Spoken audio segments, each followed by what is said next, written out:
Allah SWT.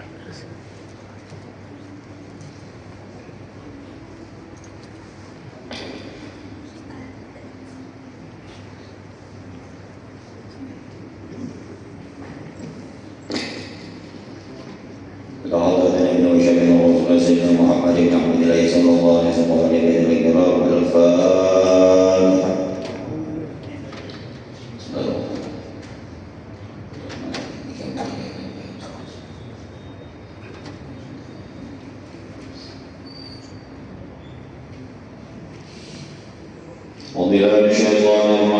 بسم الله الرحمن الرحيم.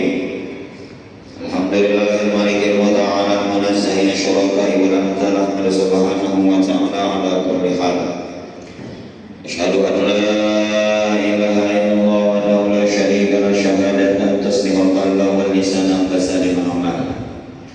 وأشهد أن سيدنا ونبينا محمدا عبده ورسوله المفضل بكمال.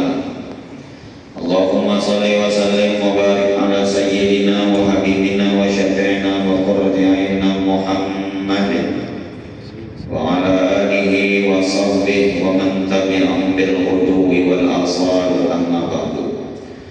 وقال المؤلف رحمه الله تعالى ونفعنا به وبعلومه في الدارين آمين. لمن قال.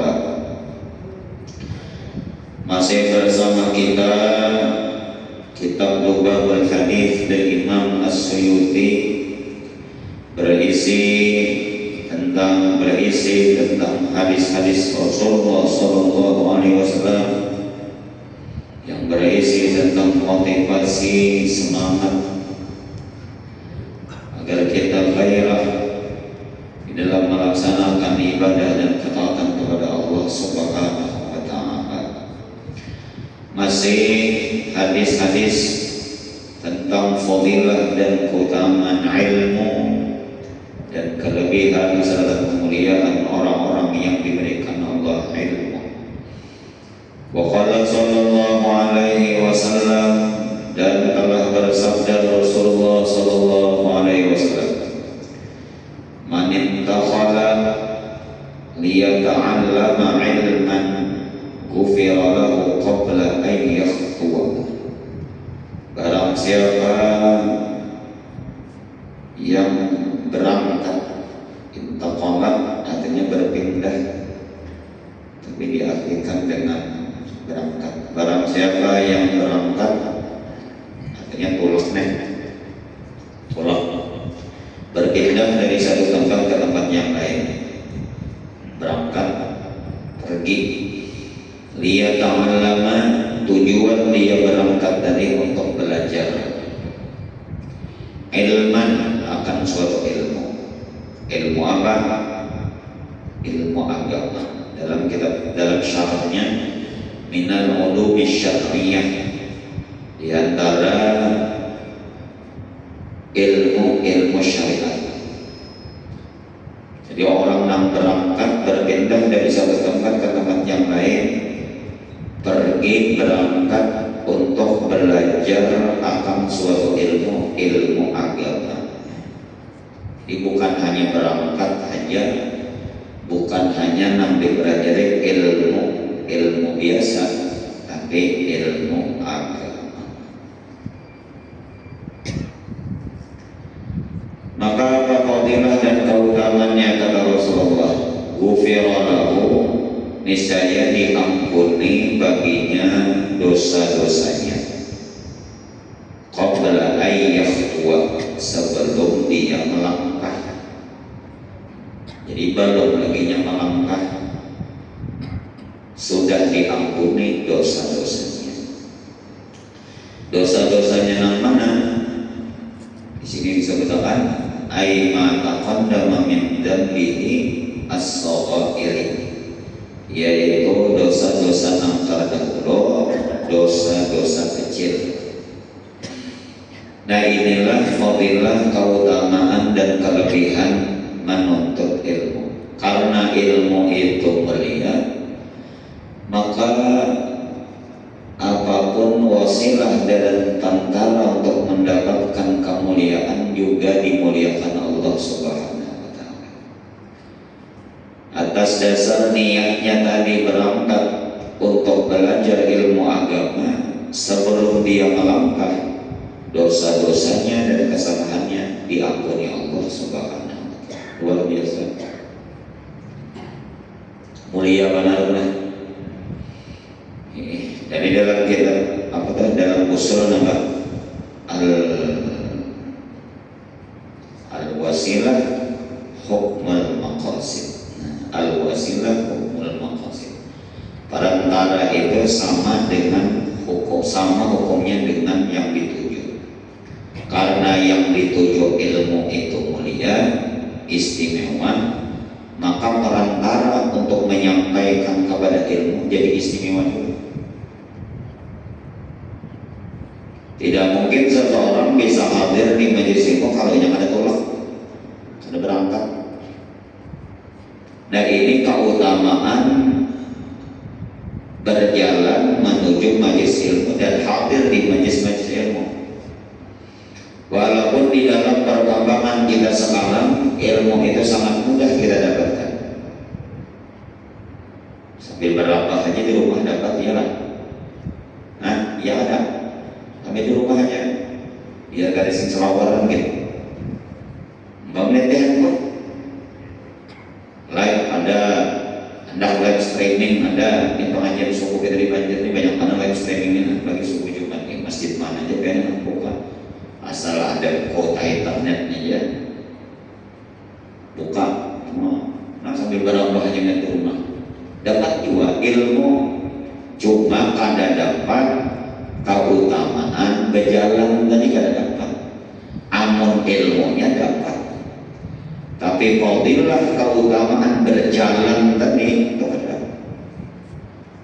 Jadi biar bersyukur karena subuh-subuh ini sudah dimudahkan Allah, kawa melangkahkan kaki, bisa melambaikan tangan menuju rumah Allah, melaksanakan salat subuh berjamaah, kemudian duduk di majelis ilmu. Ini sungguh kemuliaan yang luar biasa. Belum kita melangkah, belum keluar rumah, belum berjalan, belum sampai ke tempat yang kita tuju, yang kita inginkan, dosa-dosa kita diampuni Allah. Jadi di rumah ilmunya dapat dengan melihat tadi, baik dengan online ataupun offline streaming, kajian-kajian streaming ada. Pengajian ini masjid-masjid ada YouTube-nya, nyaman banget. Jadi orang-orang yang hendak ada udzur berhalangan karena kaum masjid masih bisa menuntut ilmu di rumah. Nah, maka langkah baiknya kita nang kadada udzur diberikan Allah kemudahan, datang aja lebih utama daripada di rumah hanya melihat streaming. Itu lebih utama. Orang garing oke lah, kebinian haid, kebinian nifas oke lah di rumah aja, atau kebinian nang laki hanya meninggal kan boleh juga keluar rumah, di rumah hanya begadang selama 4 bulan 10 hari bisa lah namanya. Kita ini ada alangkah bagusnya datangi majelis ilmu, hadir dan duduk. Ada keutamaan tersendiri melangkah berjalan. Sebelum melangkah dan berjalan, dosa-dosa sudah diampuni Allah Subhanahu. Namun kita renungi diri kita masing-masing, siapa di antara kita yang kada bisi dosa dan kesalahan. Bahkan kalau dihitung-hitung mungkin barangkali banyak dosa dan kesalahan kita daripada amal kebaikan kita. Tapi Allah Subhanahu wa Ta'ala Maha Pemurah, Maha Pengasih dan Maha Penyayang. Kasihnya tidak bertepi, sayangnya tidak pilih kasih. Siapa yang melakukan amal-amal tertentu, Allah Subhanahu wa Ta'ala dengan kuasanya dapat mengampuni segala dosa-dosanya. Ini salah satu kemurahan Allah Subhanahu wa Ta'ala, maka gunakanlah ini dengan sebaik-baiknya. Pertanyaannya, kenapa hanya dengan berangkat menuju ilmu tempatnya belajar ilmu agama, sebelum melangkah dosa-dosanya sudah diampuni Allah. Tentu apa yang ia ingin dapatkan adalah sesuatu yang istimewa, yaitu ilmu. Ilmu itulah yang menjadikan niatnya dan langkah-langkahnya menjadi sebab dosa-dosanya diampuni Allah. Barangkali kalau dia berniat untuk mendatangi sesuatu dan mengerjakan apa selain daripada menuntut ilmu, mungkin barangkali ada sampai kayu itu ganjarannya.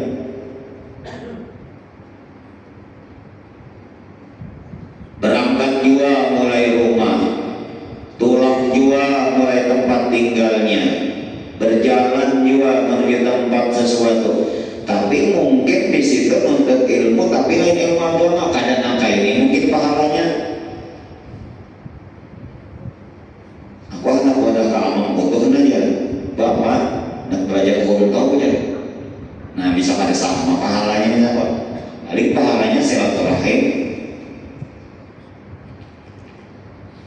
Ya, belajar juga, tapi lain belajar ilmu agama. Jadi ada beberapa aspek yang kita perhatikan. Yang pertama adalah niatnya karena Allah. Yang kedua, berangkat untuk menuntut ilmu, niatnya karena Allah, untuk mendapatkan ilmu pengetahuan, ilmu yang diridhai oleh Allah agar kehidupannya terarah, tidak tersesat, mengetahui yang hak untuk diikuti, yang batil untuk ditinggalkan, dan ada niat untuk mengamalkan ilmu yang akan diperoleh. Nah ini yang dapat keistimewaan. Ya ada juga yang pulang ke majelis ilmu tapi niat karena naga itu ada. Kita tolakkan yuk ke majelis dulu, kenapa aja makanannya nyaman-nyaman. Suku Jumat ini kita kalau mau makanan pak, kita pemirsaannya aja. Kenapa? Ya ada door prize-nya. Nah ini kita tahu bang, cuma kali itu ada.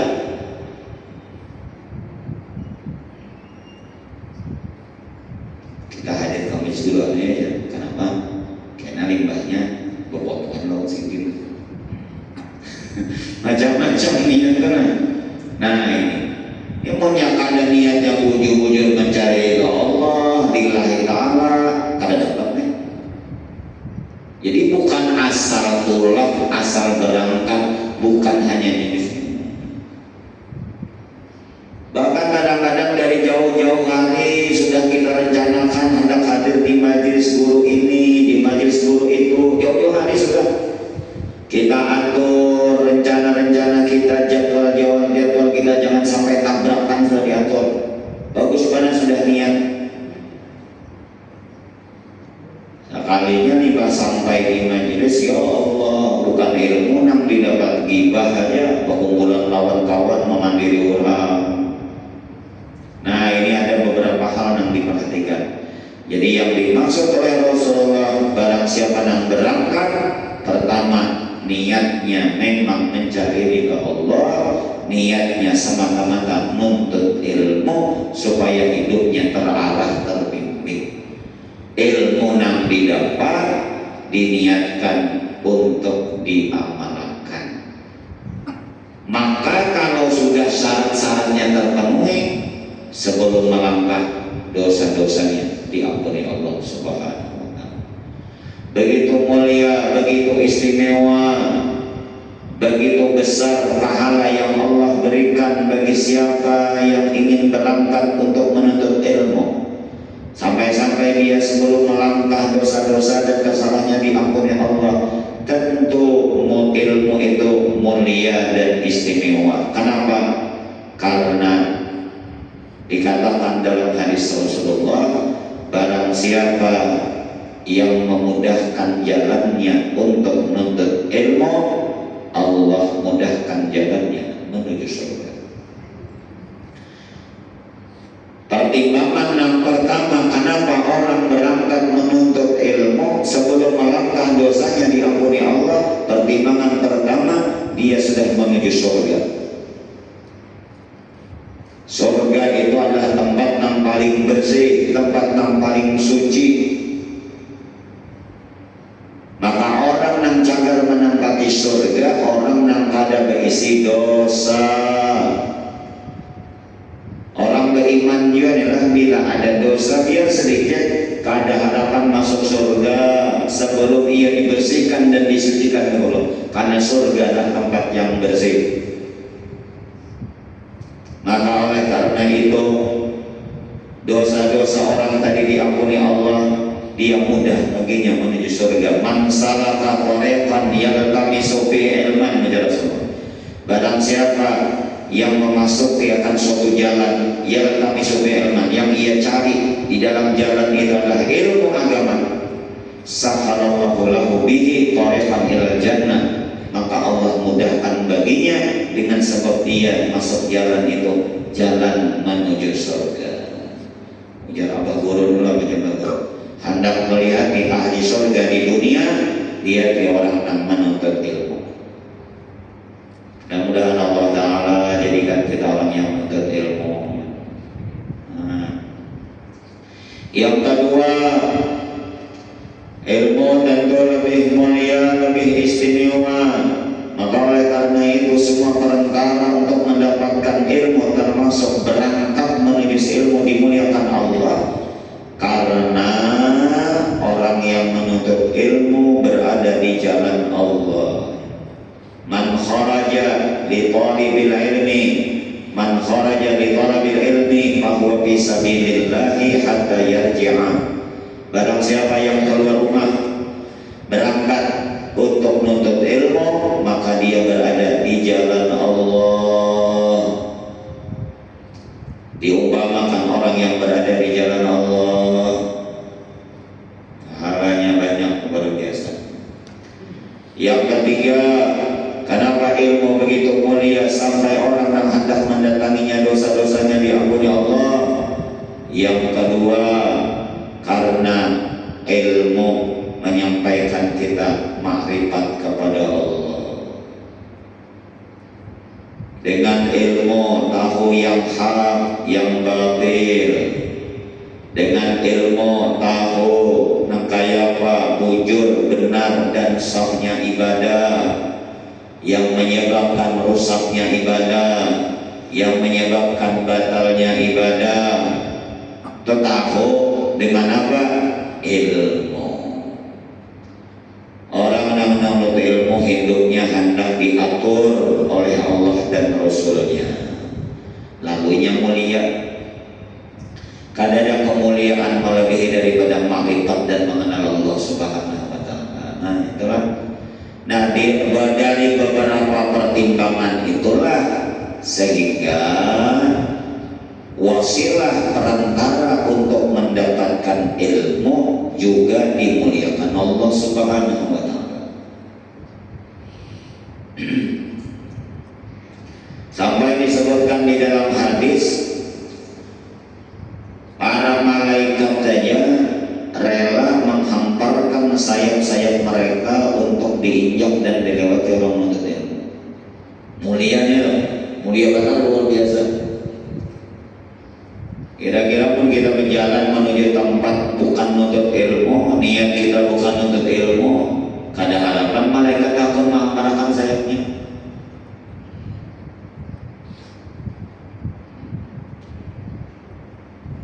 Senang malaikat kan, mulai rumah sudah berniat, tujuannya sudah berada. Nah, malaikat menghamparkan. Makhluk Allah yang di langit, yang di lautan, yang di daratan, semuanya memintakan ampun. Hatta hitani bil bahar, sampai ikan-ikan di dalam lautan memintakan ampun.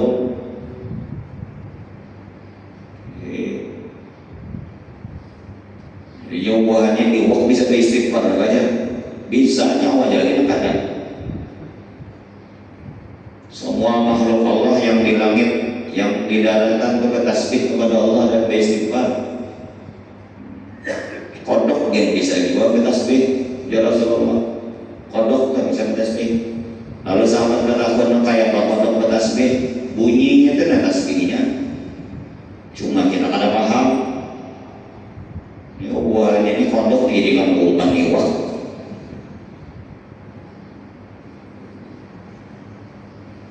Jangan kalau umpan iwak itu biar namanya wadai ya, ya ada orang. Tapi iwak tertentu orang lah, muncul iwak sampai kada apa ini umpannya nonton, gak ada umpannya pada nonton. Iwak nabanya itu nang umpannya gabin apa? Kalau baunya. Tapi dia di pasar sini nah, pasar sini nih, duit tadi umpannya. Hendak iwak apa biar mantap. Undang galah, kaitakan duit 100.000. Imam An-Nawawi menjelaskan kenapa sampai iwak memintakan ampun bagi orang menuntut ilmu. Istimewa benar lah, sampai iwak memintakan ampun. Karena jadi orang menuntut ilmu, berkatnya menuntut ilmu, tahu nambahi, ya Allah, untuk diamalkan, yang buruk ditinggalkan, ilmu mengajarkan kita cara kita bergaul, sampai ilmu juga mengajarkan kita memperlakukan hewan dan binatang. Ilmu yang mengajarkan kita kada boleh menzalimi dan menyakiti orang, sehingga iwak tadinya merasakan manfaat orang untuk ilmu.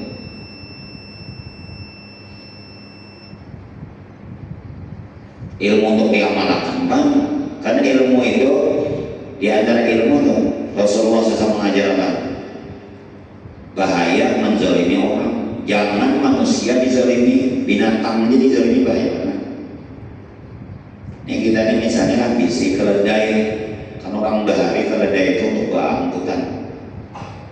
Nah, bolehlah meletakkan barang di atas keledai tadi, tapi diukur-ukur berapa berat barang ini sanggup pada keledai ini jalan. Bilanya melebihi daripada kesanggupannya, itu dihisap Allah yang kita di akhirat. Nah, tahu orang itu kan orang yang berilmu, mana ada berilmu gininya tingginya harusnya. Jangan binatang manusia itu tingginya ada takutannya lawan Allah dengan hisap Allah di akhirat, karena ada takutannya. Ada berilmu apa?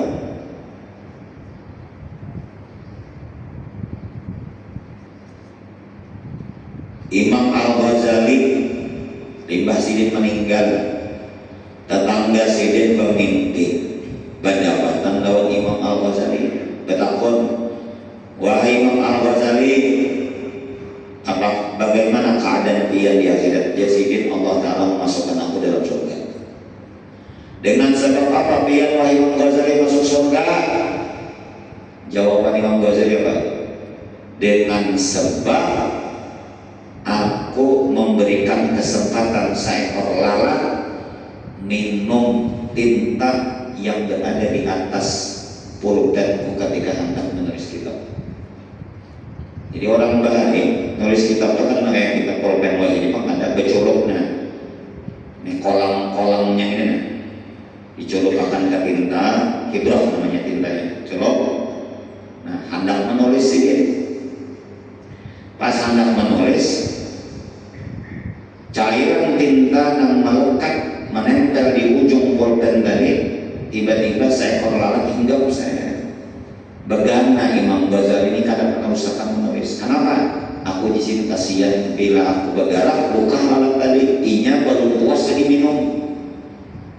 Begana sampai dibuka serang hanya menulis berkat itulah aku masuk surga. Itu kan marahnya rahmat sayang lawan binatang. Di mana ini dapat ilmu? Mengkada ilmu mana tahu?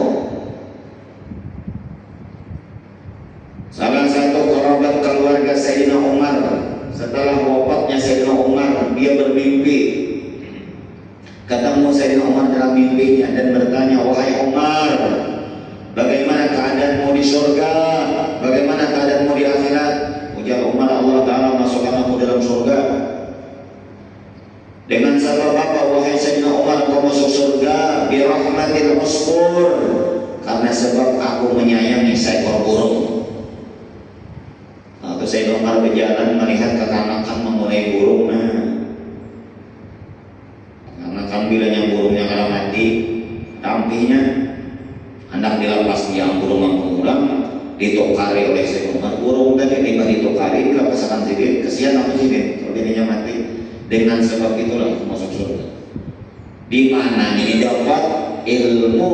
Dari mana ilmunya? Rasulullah mengajarkan kada boleh menzalimi, menyakiti makhluk Allah, walaupun makhluk Allah lemah binatang, apalagi manusia.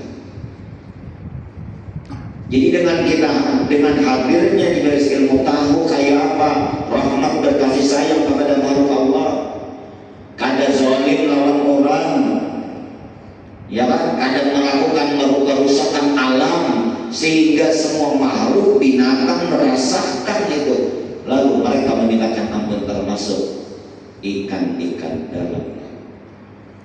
Tunang mengeksploitasi lautan itu orang yang ada ilmu itu. Pernah kalian mendengar ucapan Kiai sejuta umat almarhum Kiai Haji Zain MZ? Ujar sidin, apa bedanya bajing dengan bajingan? Kalau bajing tahu bajing? Tupai. Kalau bajing, inya mau ambil buah milik orang, itu apa yang di tangannya aja. Ininya kenyang beda. Tuh gininya pilih-pilih.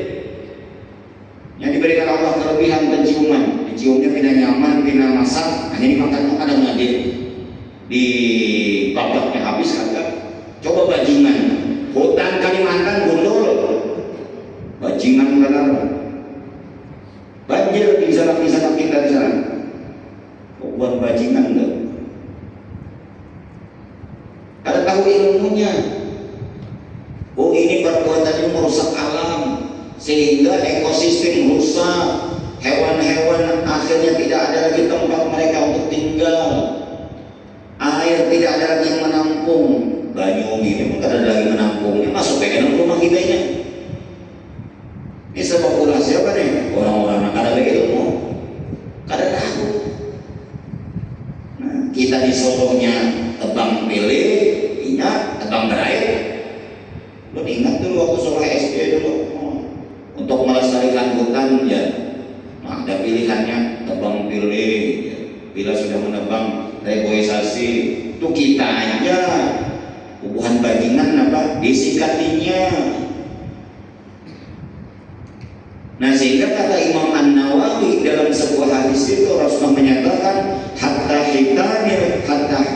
hitani fil bahar tastaghfiruna lahu, hingga ikan-ikan di dalam lautan memintakan ampun orang menuntut ilmu. Kenapa? Karena dengan ilmu kita tahu batasan.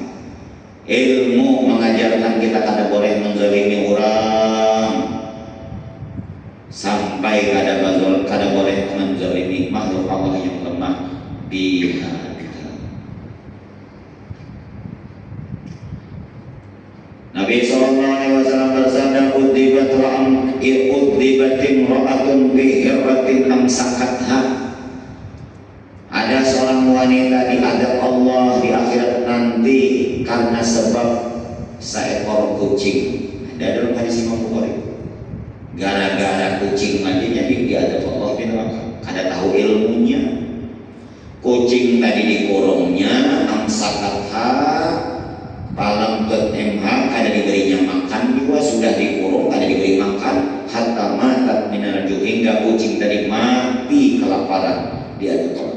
Kenapa? Ilmunya kada tahu. Silahkan pian hendak memelihara menggaduh binatang, silahkan, asal binatang nang kada berbahaya.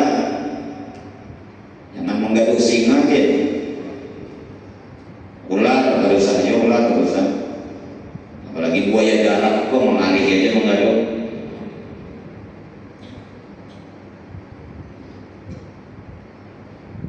Buaya darat itu suruh ke darat saja dah.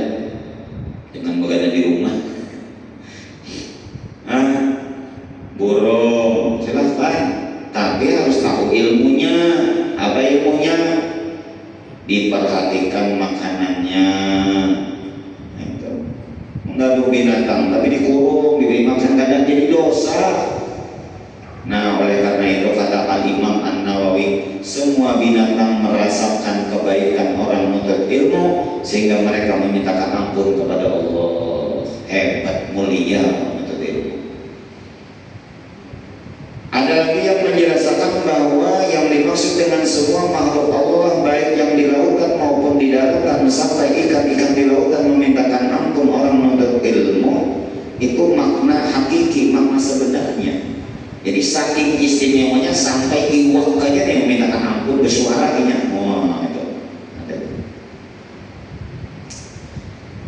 Jadi jamaah yang dimuliakan Allah Subhanahu wa taala, oleh karena itu kita nang hadir-hadir ke majelis ilmu ini. Mulai rumah tuh pasang sudah niat, aku hendak hadir di majelis ilmu. Aku hendak dapat bimbingan petunjuk, aku hendak tahu nang mana nang baik, hendak diumpati nang mana nang kada baik untuk ditinggalkan. Niat aku untuk makrifat kepada Allah, kenal lawan Allah, kenal juga perintah-perintah Allah. Jangan ada niat-niat kotor nang lain. Bilanya ada, maka sibah istighfar kepada Allah, bersihkan dan luruskan niat kita supaya sebelum kita melangkah dosa-dosa kita sudah diampuni Allah Subhanahu wa taala. Istimewa menuntut ilmu.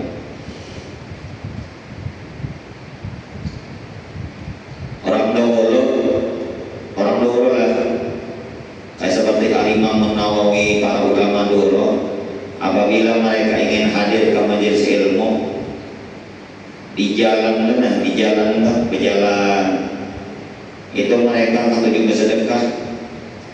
bersedekah diniatkan pahalanya itu untuk guru yang mengajar ini. Luar biasa. Kemudian berdoa, ya Allah, tampakkan kebaikan dan keberkahan guruku dan jangan nampakkan aib kekurangan guruku. Orang dulu bila berjalan majelis ilmu, nah di jalan ini doanya, mendoakan gurunya. Tampakkan kebaikan dan keberkahan guru ini, dan jangan tampakkan aib dan kekurangan. Nah, kadang-kadang bila kita sebagai anak murid melihat kekurangan orang alim, nah kalau kurang semangat kita, bapak penuntut ilmu sidin jano, nah jadi jangan tampakkan. Karena alurnya manusia ini kita isi kekurangan. Sempurna hanya milik Allah dan Rasulnya. Mohon maaf, termasuk orang berilmu, guru-guru ada ini kekurangannya, mana kita cari, kita terima. Tapi kita berdoa kepada Allah, jangan tampakkan kekurangan sidin, kelemahan sidin di hadapan kita. Sidin bisi, tapi jangan tampakkan. Yang menyebabkan kita kurang semangat, kurang lagi memuliakan. Nah, ini aja mungkin yang disampaikan. Mudah-mudahan ada manfaat dan barokahnya di dunia wal akhirah. Semoga Allah Subhanahu wa taala selalu memberikan bimbingan petunjuk kepada kita, agar Allah mudahkan langkah-langkah kita menuju majelis-majelis ilmu. Allah bersihkan hati kita, niat kita daripada niat yang kotor, niat yang kada baik dalam menegar ilmu. Allah berikan ilmu yang bermanfaat. Allah berikan ilmu untuk mengenal kebaikan, untuk kita ikuti dan amalkan. Allah berikan pengetahuan keburukan, dosa dan maksiat untuk kita jauhi dan kita tinggalkan. Allah berikan kita kemudahan untuk mengamalkan dan mengaplikasikan ilmu dalam kehidupan kita, dan Allah berikan kita rezeki ma'rifat kepada Allah Subhanahu wa taala, ma'rifat di dunia dan memandang wajah Allah di akhirat, di syurga nanti. Amin Allahumma amin. Minta maaf, minta halal, minta ridha, mudah-mudahan ada manfaat dan barokahnya ini di dunia wal akhirah. Al-Fatihah. Wabillahi minasyaitonir rajim. Bismillahirrahmanirrahim. Alhamdulillahirabbil alamin.